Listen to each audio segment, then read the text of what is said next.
For all of those who are listening and viewing today, I am Christine Dilt here with Kym Ali, Nurse Retention Consultant. Just to give you guys a brief background on me, I have a podcast called The Gab Lab. I'm also the founder and CEO of NurseRx. So with me today, I have Kym Ali.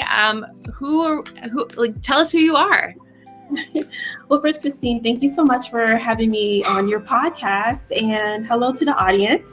My name is Kym Ali. I am a registered nurse for 16 years now. Can't believe I'm that old. 16 years, oh my goodness. Yeah, a long time, yeah. But I started my nursing career in maternity. I knew I always wanted to be a nurse because I was that friend that everyone came to for advice. And I've always been fascinated with women's health.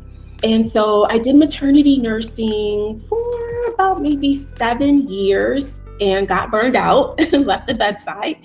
And after that, I've done everything from school nursing, travel nursing, leadership, education, and even spent time abroad in a country called Qatar. I moved overseas. Yeah, pretty cool experience.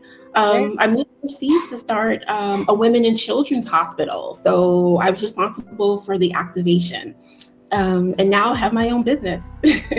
Wow, you are a boss babe. That's amazing. So you, after 7 years, you experienced nurse burnout, which I know is kind of a hot topic right now in nursing, and definitely something we want to know more about, especially from your experience. So when did you realize that you experienced nurse burnout? Well, the common signs of burnout is dread of going to work. It got to the point where on my 3-day stretch, I started thinking about work on the second day. The night before, I couldn't sleep. At work, I started to become cynical.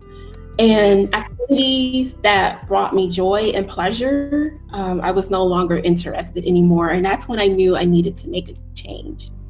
Yeah, I think with nurse burnout, we're definitely experiencing a lot of burnout, more than I think has ever probably felt by all nurses. And maybe you feel the same way. Everything I see, everything I hear, everything I read in my personal self feel too. So with that being said, how do you feel about the current working conditions for nurses? And do you feel like that kind of leads to nurse burnout? Yes, definitely. Well, I mean, number one, nurses were burned out prior to the pandemic.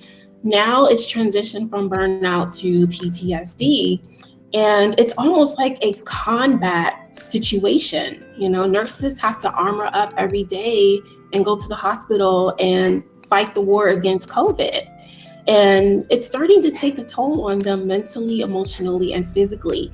And I'm just concerned about the aftermath once the Delta variant starts to subside.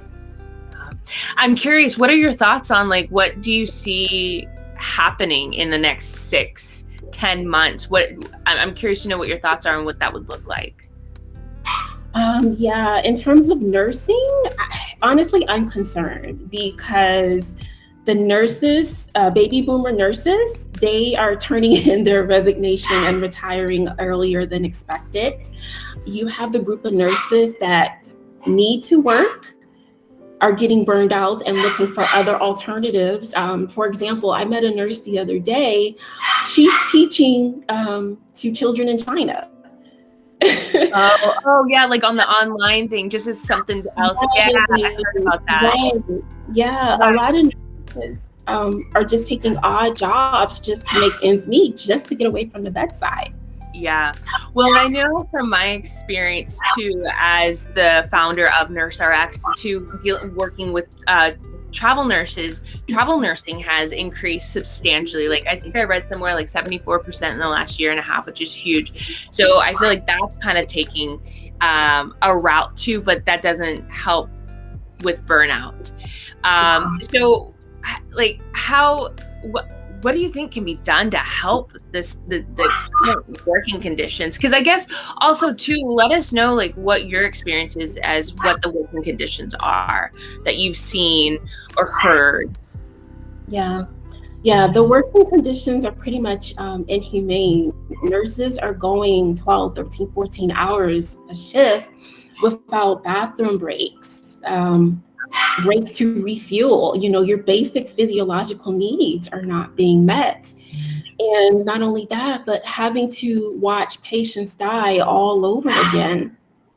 You mentioned some of the ways that we can work around the current conditions. Number one, definitely allow nurse to have their breaks. I do a lot of lives on LinkedIn, and so some of the tips that I gave is to have break nurses. So these could be nurses that have previously retired, nurses who have one foot out of the door but aren't quite ready to leave and they just need a break. Allocate them to be break nurses so that way nurses can step away when they're overwhelmed and have a break. Another strategy could be to get creative with your scheduling. So if you have one FTE position, you can create maybe two per diem positions. So what you're doing is you're taking the budget for one nurse and you're creating more manpower. Another resource could be see if nurses can come out of retirement and work part-time or per diem so that way they can take the burden off of the nurses who are working full-time. And last but not least, just support, having mental health resources available for nurses. Make sure your nurses are eating well, are they sleeping well? No one knows when the pandemic will go away, and we can't change the healthcare system, but we can change how we respond to it. Yeah. I'm curious too, hearing your solutions to some of these problems. How do we get those who are the decision makers of facilities, who are not understanding what it is to be a frontline worker?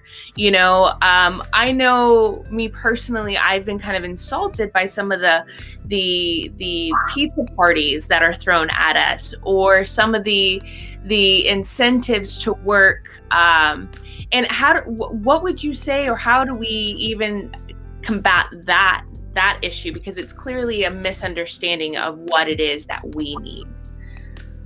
It's Christy, it's really sad. I speak to a lot of nurse leaders because of what I do with my business.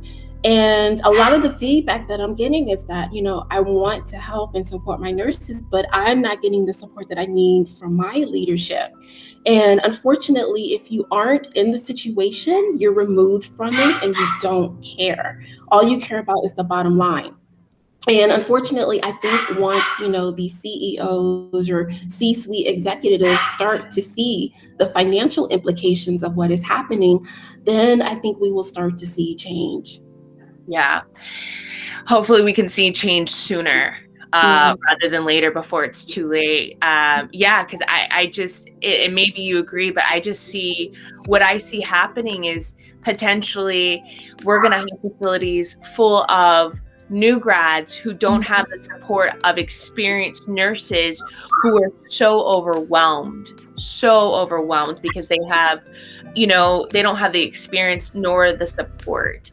And that in itself can be dangerous. Mhm. And I don't know what your thoughts are on that either, but that's kind of with my experience of being a nurse for almost 13 years. It's kind of like, wow, that's Yeah, what I see happening. absolutely. I mean, there's so many layers to it, right? Because new grads already, well, everyone knows the statistics. They leave, most of them leave, like 33% leave within their first year. And then by the third year, it's almost half. Right. And so, can you imagine what that number will be now with the pandemic? Yeah. Well, and I think I read somewhere too, the average burnout for a nurse is 2 to 4 years. And according to Mary Brenner, who is, one of the longtime nurse researchers, says that you're a novice nurse until 5 years, right? So if we are burning out 2 to 4 years before even an expert nurse, like it's scary, Kim. It really is. And it's like, how do we save this? How do we save our profession? Yeah. So go ahead. Well, I think it takes all of us, right? And you mentioned the C-suite executives because ultimately they are the decision makers. I mean, we can bounce solutions around all day, but until we get their buy-in to implement it, then I don't know. Yeah, and it's like the question I asked too is like, how do we get in contact and have these sit down discussions? Because what I also talking to a couple other nurse leaders, or you may have heard of Dan Weber, who's in innovation. Talking with him too, he's just like it's getting them to understand that it's not just numbers of nurses we need. It's understanding the value in which the numbers we need would provide. And like you said, so I guess that's the $1 million question: is how do we get the C-suite executives to start listening? I just hope it's before it's too late. Yeah, and I feel like we might be at the point of no return because every single nurse that I talk to now is either in the process of leaving or is, building out her plan B so that way maybe within the next couple of months or year they can leave. Yeah. And I don't think new grads will stay. I mean, can you imagine being a new nurse and walking into this mess? No, because you already have that stress as a new grad of like, am I going to kill somebody already? Like, it's just, like, I think that's very rare or real to them. And then on top of that, just this compounded nightmare. Yeah, I think, I mean, wow, is all I can say. Yeah. Yeah. So I'm curious though, what was it like in Qatar with nursing? Were they experiencing burnout as well? Are there differences over there? Are they struggling? Qatar was an interesting experience. In terms of nursing, fortunately, nurses are not respected. And that What part do of you the mean by not respected?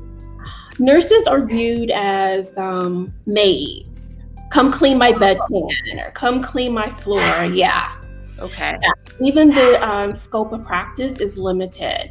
So for assessments, if you are working in, say, like an outpatient clinic setting, you're only responsible for the vital signs. You can't do assessments. If you're in an inpatient setting, you can't do IV pushes. Nurse practitioners are not recognized in Qatar.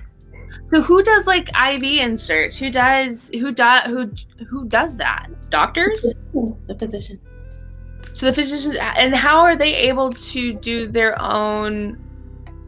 That's really interesting. I know in England, nurses are very limited on their scope of practice as well. But is that even go for like American nurses working over in Qatar too? Same thing, scope of practice. So the caveat to that is that they are open to change and they're very innovative. So when I came, that was actually part of my job, is to try to advocate for expanding the nursing scope of practice. So it's called Ministry of Healthcare. That's that government body that regulates healthcare. And so we were actually quite successful with expanding the scope of practice. So by the time I left Qatar, nurses could do the full assessments in the clinic. They could take blood, they could take IVs. We started introducing midwifery into the model of care. So a lot has changed just within a short amount of time that I was there. And what year were you there? I was there from 2014 to 2019. Okay, so a substantial amount of time. And how did you get into that? How did you even get your foot into the door? I mean, that's $1 million question, I'm sure. Yeah, so I always loved to travel. And I went to Dubai, I think back in 2012. And I met some American girls that were there, that lived and worked there. And they told me about all the benefits of living overseas. And so when I came back home to the States, I started actively looking for jobs abroad, and I found this one. Really? Was it listed somewhere on like a job board? No, so I reached out to a international travel nursing agency, Helen Ziegler. You might have heard of them before. Yeah. Mm-hmm. reached out to them, told them, hey, I'm interested in going to Dubai at the time, but then they had the position in Qatar, which paid more. And so I applied and got it. And yeah, that's interesting because I've seen some job postings for, and it might have been Dubai, but maybe Qatar too, for nursing, that it's like 6 months to a year kind of stint. Is that what you know it to be? My contract was indefinite. Okay. Yeah, whenever you're ready to go, you can go. Yeah. Interesting. Yeah. I mean, that's an alternative too, because I myself too, I love to travel. That's why I'm still technically a travel nurse. So being a nurse consultant or a nurse retention consultant, obviously going back to burnout, it seems like that's something you're passionate about. Would you say that's correct? Yes. I'm very passionate about it. Yeah. Yeah. I think when we love our profession so much, it's hard not to be passionate about that. Are there any other things that you're passionate about, whether it's within the healthcare system or, making change? Because you strike me as the type that just really wants to make some positive change with. Yeah, I mean, just overall, my passion is just helping people and nurses in particular just live their full potential and live on purpose. I'm a certified behavior change specialist, so that involves identifying certain blocks, mental blocks that we have on ourselves that are preventing us from achieving our goals and living our best life. And so, if I could help even just one person, reach their full potential in life, then I feel like I've done my job. So that's my mission and my purpose. Oh, absolutely. I think we have very much the same vision and values too, because I don't think you go into nursing without wanting to help, right? Yeah. And what have you seen? Have you seen facilities kind of tackle this nurse burnout dilemma, this moral dilemma that's going on? Have you seen any changes? Honestly, not really. There are some facilities that do have like a peer support group, and that's when a peer colleague provides a listening ear to you when you're having a tough time. But to go above and beyond and offer additional resources, no, not really.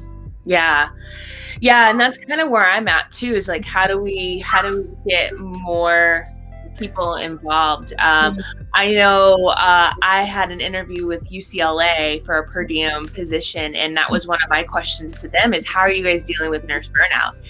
And it was really interesting, their response. It was a good one. They're like, we actually are a close knit community. We haven't really experienced too much of it, but we do have mental health I guess systems in place, but I think it goes beyond that. I think it really needs, and I think it needs to be, kind of how we were portrayed as nurses in the news and as heroes, which drives me nuts, by the way. But maybe having that, being exposed and talked about. I'm curious to know what your thoughts are on that. Yeah, I actually did a post on that. To me, calling nurses heroes is, offensive, because heroes are these fictitious characters that, sacrifice their lives to save other people's. And that's just not realistic. Nurses are human. We have feelings, we have emotions. We're not robots, right. Yeah. And I think just, allowing us to take off the cape and to voice our concerns and to put ourselves first, instead of someone else or the patients, and talk about how we are really doing. I think leaders need to give us permission to do that, because right now it's, patients first. And, that's the ultimate road to burnout, is not filling your cup first. Exactly. And just expecting more, give. Yeah. And it's almost like there's this idea or this assumption that nurses don't struggle with mental health, or, and it's not talked about. And it's unfortunate, because it's we are human, and putting that title on us as superheroes makes us even more invincible to those who don't understand what we're dealing with. And it's like, how do you change that? How do you go about that? I mean, I have my ideas, but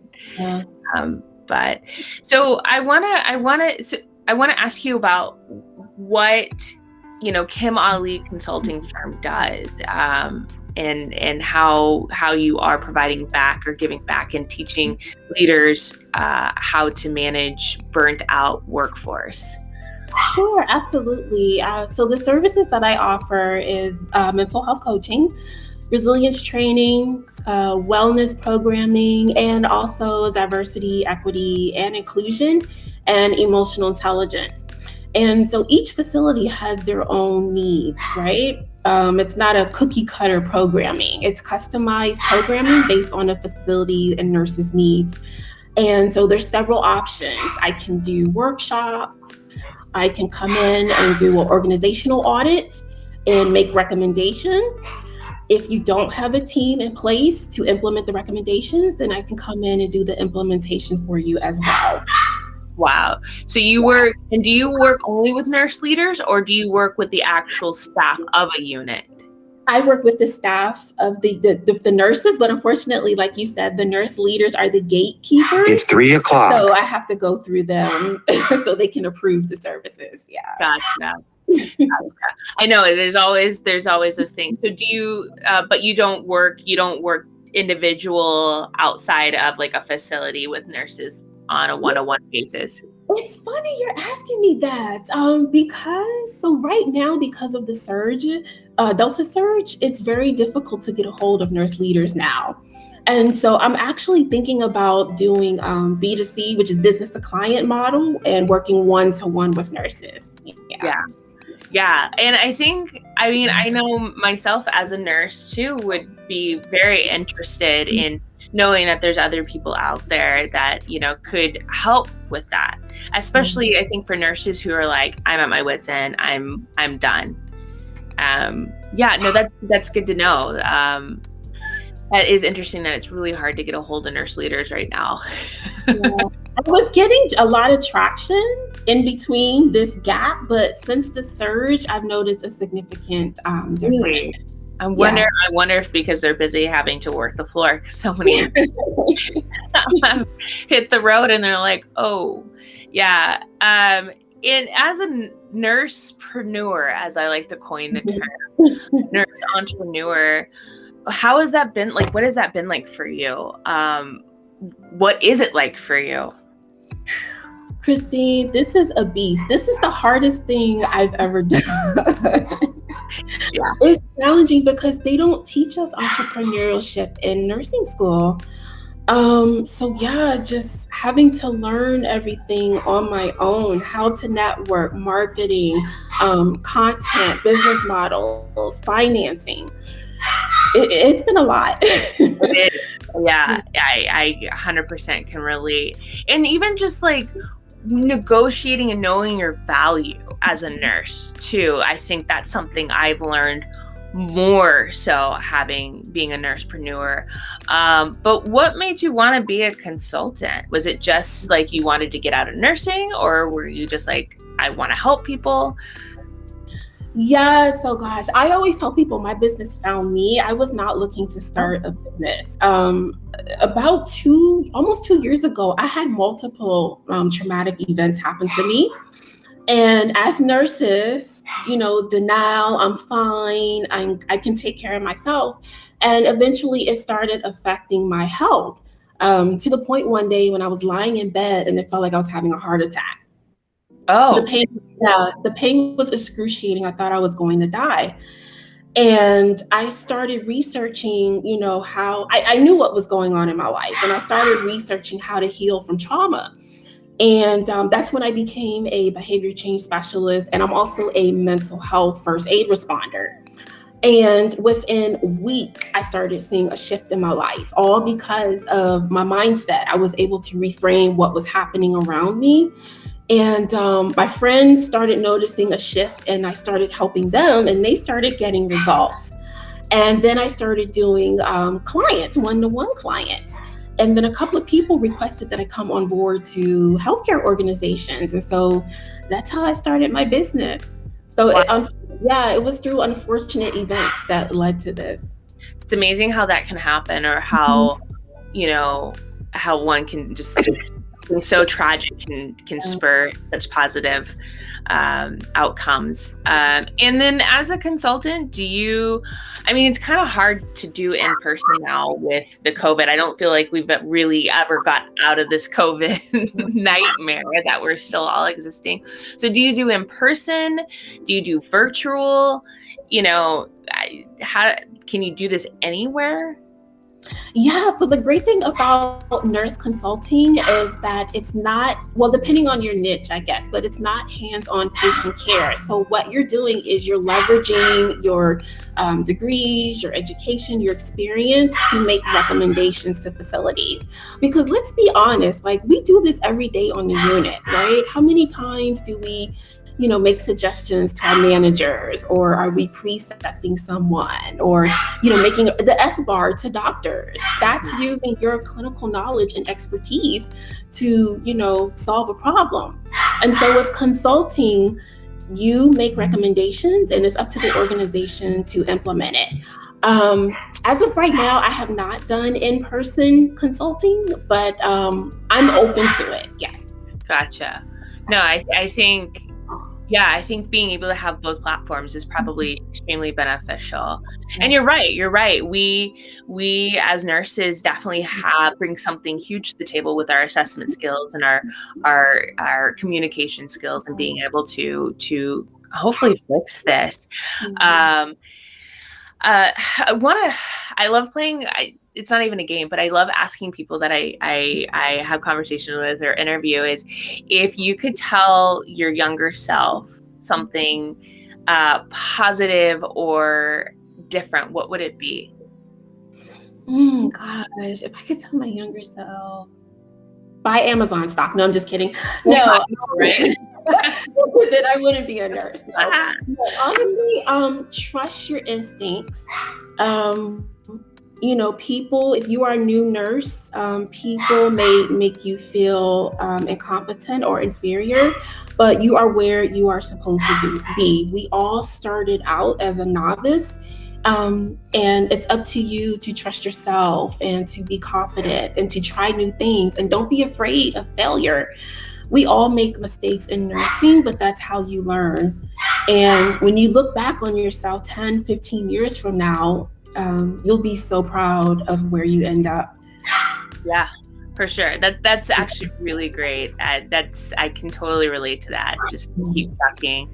And then as we're doing this interview too, we're also doing this for NurseDeck, and as NurseDeck, they are kind of a community to help nurses, for nurses, by nurses. And is there some kind of tool or suggestion that perhaps they could put on their website to help our community of nurses, especially struggling with burnout? Yeah, absolutely. So 2 recommendations. Number 1, maybe like a referral page. So like a list of maybe burnout coaches, mental health coaches. A lot of times online can be a little loud and confusing. You have so many people online with their opinions and views. It can almost lead to more frustration and stress, right? So maybe like a centralized referral system. And also something new, I just became a content creator for HealthStream's app, Keener. Oh, cool. Well, what Keener is, it's an app, and it's like 1-2 minute videos of just tips for burnout, PTSD, wellness. So anyone listening, if you want to download the app, that's a great resource as well. And that's HealthStream. Where can they download the app? Apple and Google has it. The app is called Keener, Keener. Okay, keener. Okay, that's good to know. I'll have to check it out too. But how fun that you're creating content to help with nurses too. I think what you're doing is absolutely wonderful. I think we need more people that are very passionate about nurse burnout to help all of us, because I think we'd be lying to ourselves as nurses if we said that none of us have ever experienced it. I'll be first to admit that is I'd never thought in a million years I would experience nurse burnout, but here we are, you know. And just kind of something else fun. What is one of your guilty pleasures that you want to share with the world? I'm a huge foodie. I love to eat. Yeah. Yeah. So what's your favorite kind of food? Oh gosh, seafood. Okay. And Thai food. Seafood, Thai food. Anything in particular? So no crab legs, and shrimp curry. Oh, so that way you're kind of mixing the two. That's Yeah. good. Wow. Well, I so thank you for being here today, interviewing with me, giving us great tips about nurse burnout and how we can fight this uphill battle. If people want to reach out to you, where can we do that? Where can we find your information? Sure. I'm very active on LinkedIn. So it's Kym Ali, KYM on LinkedIn. And Facebook, I'm on Facebook.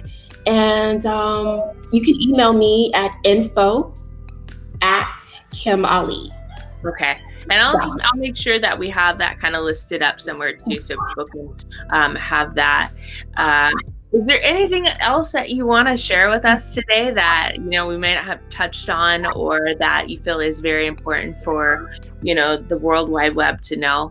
Just maybe some words of encouragement for nurses. I know a lot of travel nurses have actually deployed over the weekend to go to Texas and several other states. And I know the money is great, but at the same time, take care of yourself. Take your breaks and recognize your limitations. If it gets to the point where it's just too much mentally or physically, step away, because you don't want to jeopardize your license or a patient's life. Right.